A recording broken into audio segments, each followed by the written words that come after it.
All right, the mist has fallen here on Delft at the Voorbrug High School. And yeah, I can tell you one thing, it is very, very cold. The only way I can show you how cold it is to do this.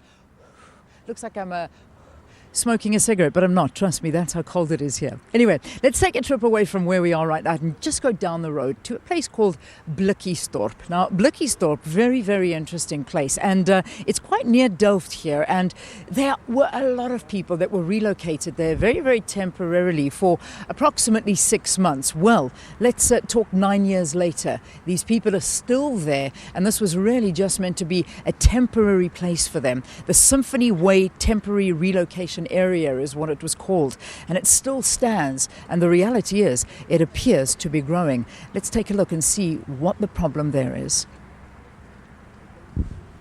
At first glance, it's not hard to understand why this area has been nicknamed Blikkiesdorp. Rows and rows of tin-like one-room structures throughout the settlement. When community members were moved here by city authorities in 2007, they were told it would only be a temporary arrangement. Close to a decade later, they're now forced to call it home. Maureen Philander has been living in this confined space with 6 other family members. She's now a mother of 2 after a 6-year-old daughter was gunned down in the area earlier this year. Every day when I pick up the papers and I throw the papers in the bin, I felt like we are like papers that you pick up and throw in the bin. That is how I feel, because it's utterly ridiculous. I just can't take it anymore. I think of commit suicide 2-3 times because of the condition.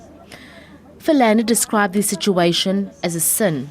Nobody can imagine what hell is. If you talk about hell and Sodom and Gomorrah in the Bible, it is Blikkiesdorp.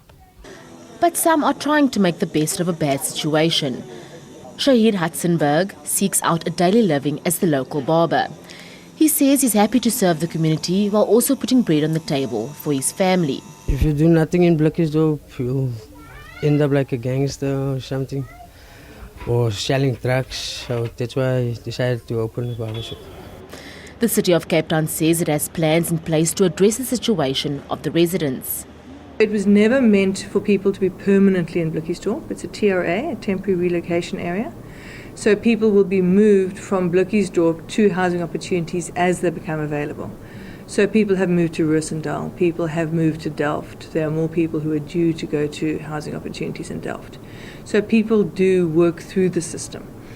At the same time, ultimately, it is probably going to become necessary to relocate the whole of Blikkiesdorp. And at this point, we've been engaging with the community on this. The city says 8,000 people are currently living in the temporary structures. It says one of its biggest concerns is the level of crime in the area, especially interpersonal violence. Carmel Lochmerg Roberts, SABC News, Blikkiesdorp on the Cape Flats.